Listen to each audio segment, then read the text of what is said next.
this is the Nathan and Denver Show. I'm Nathan. And I'm Denver. And this is September 20th of 2017, and we're super pumped to have episode 2 broadcasting live on YouTube. Yeah, so we just pushed out our first episode Thursday night. That's when our episodes are going to be coming out, because we film these semi-late Wednesday, so I don't have time to get them done and ready by Thursday, or by that night. So just expect them Thursdays around 8 o'clock. Quick shout out before we get into the episode. We have social media up. Twitter at HTWHC. That's for Hot Takes with Hotcakes, which is a story that we'll tell you in a later date. We're not going to promise what date that'll be, because we're bad at holding promises. That's just how the show usually goes. But Hot Takes with Hotcakes backstory is coming, just so you know. But we'll head straight into the episode. Nathan's got some segments. I've got a segment. Let's just hop right into it. Let's just dive right in. No dilly-dallying tonight. Yep, we're going right in. There's lots to talk about. The Dairy Queen is looking real great today. We've had 3 weeks of the college football season, and we want to talk about 3 teams that have been massive disappointments this year. And I will have Denver go first. What is your first team that you are disappointed in? Louisville. Tell me why. I loved the idea of Louisville making the playoffs this year, but it looks like that's not going to happen. I thought they had a big chance. I forget who they played last. Was it Clemson last week? I thought they had a big chance at winning that game. They played like crap. They played like they'd never sat or stood on a field before, and that's disappointing. I liked Louisville, and I liked how they looked last year. I thought they were really posed, or whatever the word is. I thought they were really looking good for a playoff spot. Turns out, I think it may be wrong. My second team that's a big disappointment is Tennessee. I thought they'd be really great.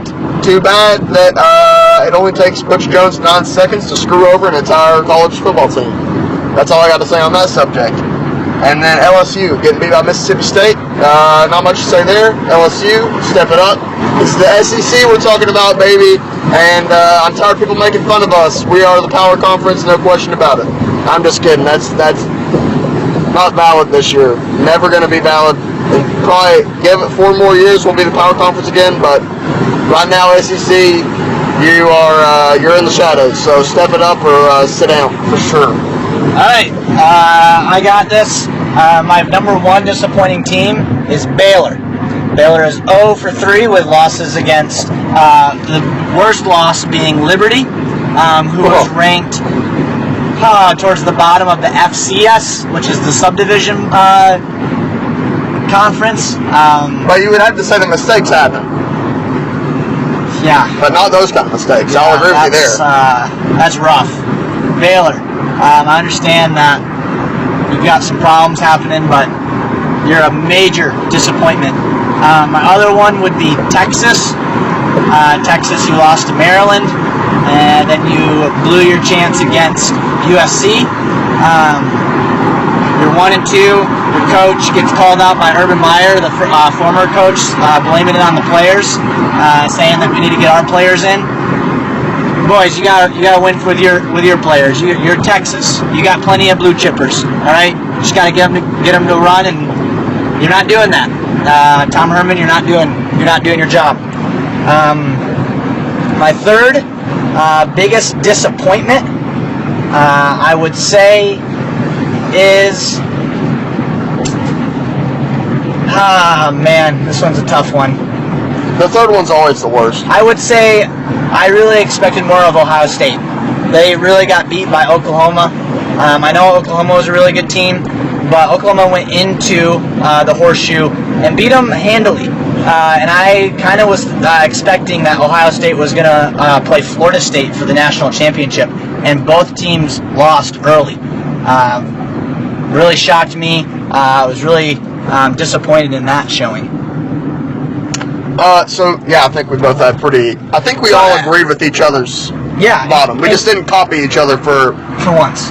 Well, yeah, because he tends to copy me a lot. That guy nearly ran So what? I have a question for you. Can I just say that I'm going to have a real fun time editing all of these sports teams' logos over the course of 10 minutes? Let me ask you. If you had to pick a replacement coach for Butch Jones, let's say a Grand Slam hire, and then a home run hire, and then maybe a regular hire.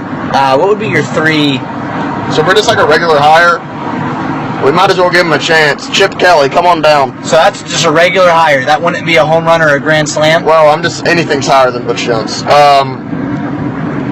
I could go probably. Well, okay, fine. I myself will be the hire, but Chip Kelly will be the home run hire.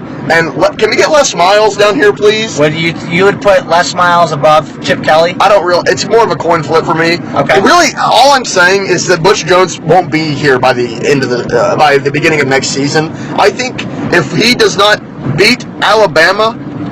So here's what I think. If he does not win out the rest of the season, I'll give him a loss against Alabama. But if he does not win out the rest of the season, he's already lost respect from the players, from the rest of the coaching staff. I think. I don't really know. I would imagine that it's just a train wreck, because that's how it always is. And definitely from the fans. Nobody likes Butch Jones. I can't find a Tennessee fan that truly thinks that Butch Jones is in the right place.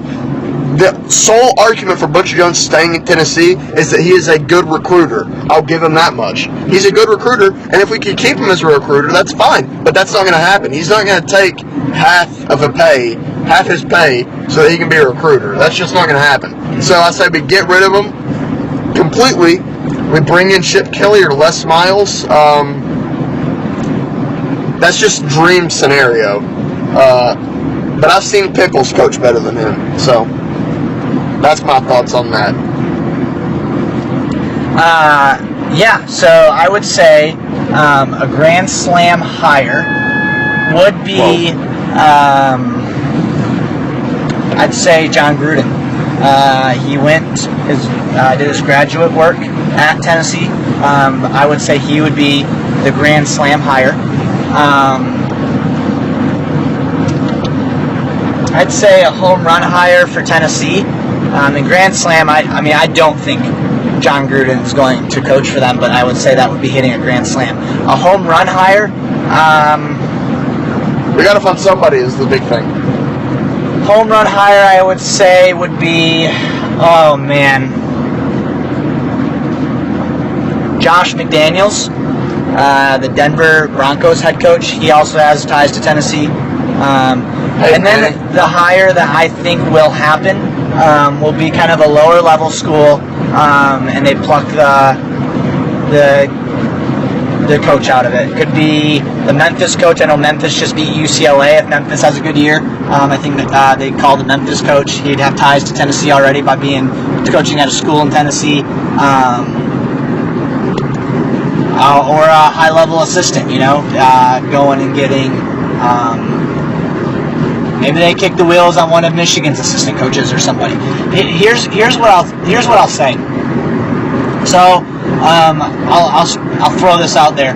One of my good friends says that he thinks that James Franklin is going to be the coach of Tennessee. He says that he thinks that James Franklin will leave Penn State for Tennessee because he wants to coach in the SEC. And let me just say this real quick, because this kind of gets on my nerves a little bit, okay? And I really want to go into this real quick. James Franklin is not leaving a school that just is coming off a Rose Bowl loss by 3 points and is ranked in the top 5 in the entire country to coach a school like that is living in the 90s, okay? The argument is, I think he'll come back to the SEC. Why? Especially not Tennessee. Yeah, and let me tell you why. The SEC, they say, has this allure of a great conference. Why? Why is the SEC such a good conference? Because we're a historic conference. Yeah. Because we were. Why? And the Big Ten isn't a historic conference? No, I'm just saying. Because guess what the top 3 winningest programs in the entire country is? It's Michigan, it's Texas, and Ohio State. 2 of those are in one conference, and that's the Big Ten. Notre Dame is the other one. All of those schools, none of them. Alabama has some history. Tennessee has a little bit of history, but really, it's not that much different. Money, no. I'm not saying the Big Ten and the money SEC. talks. Money talks. The richest conference in the entire country. Who is it? It's the Big Ten. The Big Ten is the most money-rich conference in the entire nation. What else? Okay, let's talk about competition. Oh, the SEC is such a good conference. The Big Ten has 4 top 10 teams in the nation. Okay, people? Like, this doesn't make sense. SEC fans, you have to start looking. Oh, I know the stats. Without these goggles on, okay? These SEC goggles on. Yes, you were the best conference in 2006, 2007, 2008, 2009, 2010, and even into like 2012, 2013. But listen, the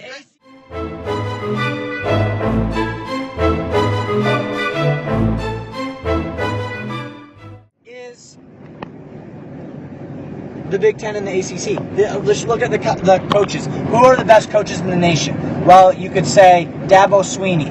You could say Jim Harbaugh. You can say Urban Meyer. You can say Nick Saban. Yes, absolutely. Tom Herman from Houston. You can say all of these schools. Chris Peterson, Washington. Guess what? It doesn't go past Nick Saban in the SEC.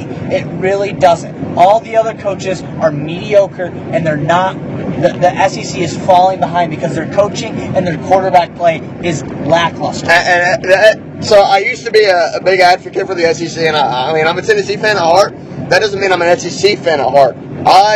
Anytime we play an in-conference game, or anytime I see somebody from our conference play an out-of-conference game, I always root for them. But in the end, the truth of it is, even though I'm an SEC fan, I'm not biased by saying that the SEC is a power conference.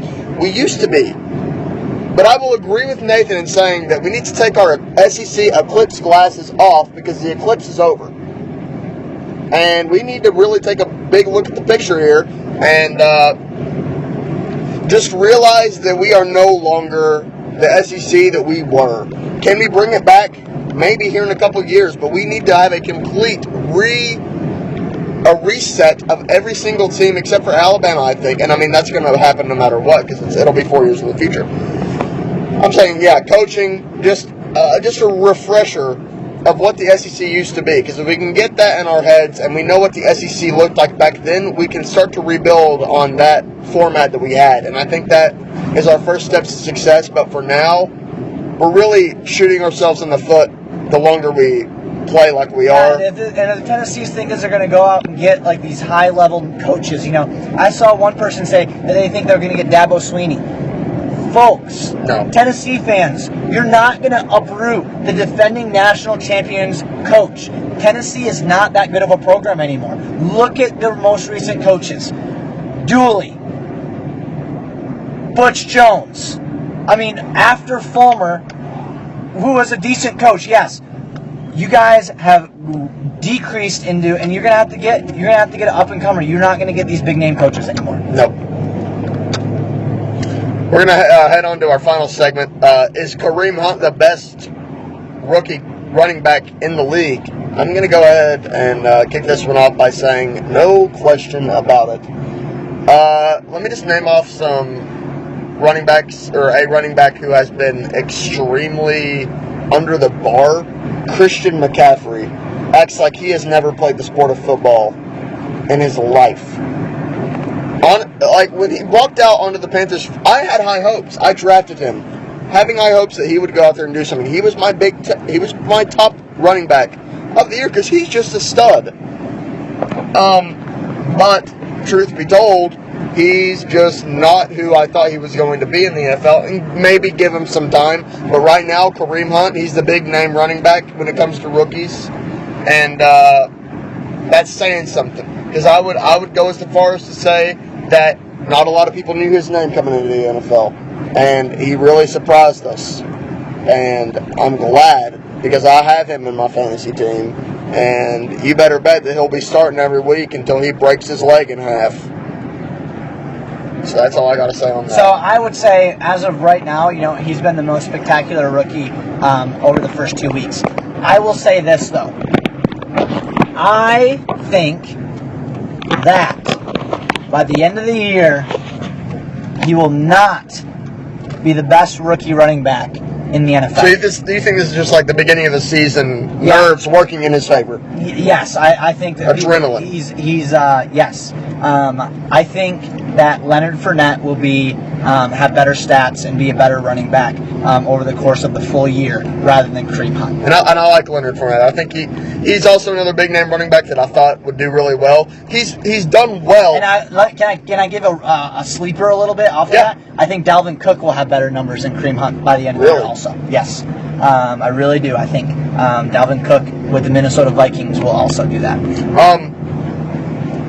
So yeah, and I want to give out this little name. Alvin Kamara has just been promoted to one of the top running backs for the Saints, and I think he's doing pretty well. He is doing well. And not to say that I think he will be a top running back, but for a rookie, he looks really good, and you got to think he took the spot over Adrian Peterson, which is already saying something as a rookie. And granted, Adrian Peterson's kind of an old dude, and he's been in the league for a little bit, but I mean, I'm just thinking here that our rookies are really looking up this year. Mm-hmm. Last year, we had a couple rookies that were really good, but this year it seems like across the board, most of our rookies are doing really well. Mm-hmm. Guys, this is the end of the episode. You'll probably hear my voice there at about the halfway mark, apologizing for the phone call that I just got. We had to pause the episode, but I think we covered all of our bases correctly. I think we went back into it well, because I just noticed that it got saved. So this has been a good episode. Good sode. A good sode is what we call them nowadays. And Big Booty Judy's giving me the thumbs up, so that means we are off for the night. My name is Denver. My name is Nathan. And this has been the Nathan and Denver Show. Thank you all for watching.